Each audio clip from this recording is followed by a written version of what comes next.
This wasn't just another luxury car, it wasn't built for celebrities, it wasn't designed to show off wealth, it wasn't a Rolls-Royce, it wasn't a Bentley, and yet.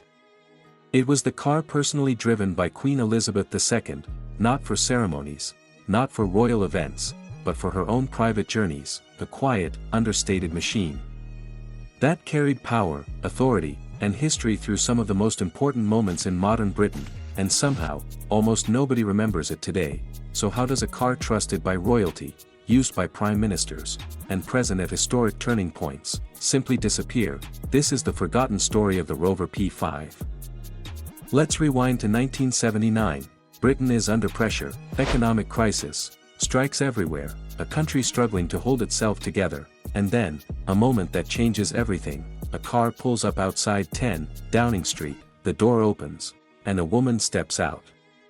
Calm, composed, ready to take control, that woman is Margaret Thatcher, and the car she arrived in, a Rover P5B, not new, not flashy, not impressive by modern standards, but in that moment, it didn't need to be, because this car wasn't built for attention, it was built for power.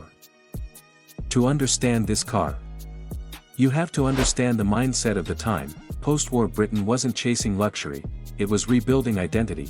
People didn't want loud success, they wanted quiet confidence, something that said, I've made it. And I don't need your approval. That's where Rover stepped in, not as bold as Rolls-Royce, not as aggressive as Jaguar, but something else entirely, something calm, something controlled, something respected. The Rover P5 didn't start as a legend, it started as a simple idea, a practical car, a modest upgrade, but during development, everything changed. It grew bigger, more refined, more important, until it became something completely different, not just a car, but a statement, a full-sized executive machine that carried authority without saying a word. Step inside, and you immediately understand. Leather seats, real wood panels, silence, not the silence of emptiness, but the silence of control.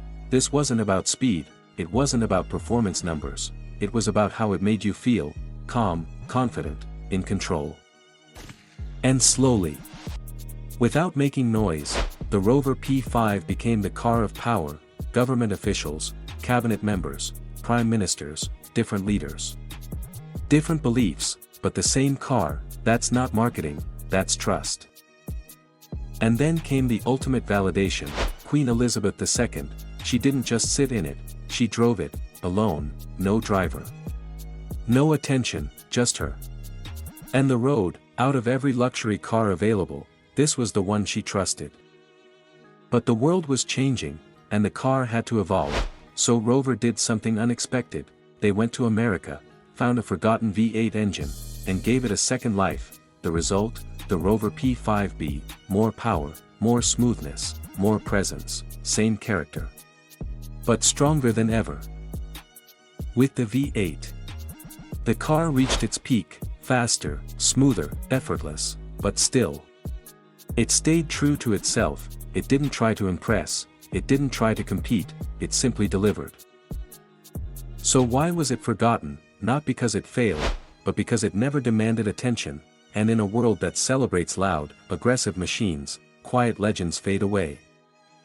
Today, the Rover P5 is more than just a car, it's a symbol of royalty, of leadership, of a time when power didn't need to be loud. It wasn't forgotten because it lacked greatness, it was forgotten because it didn't need attention, and maybe, that's exactly what makes it unforgettable.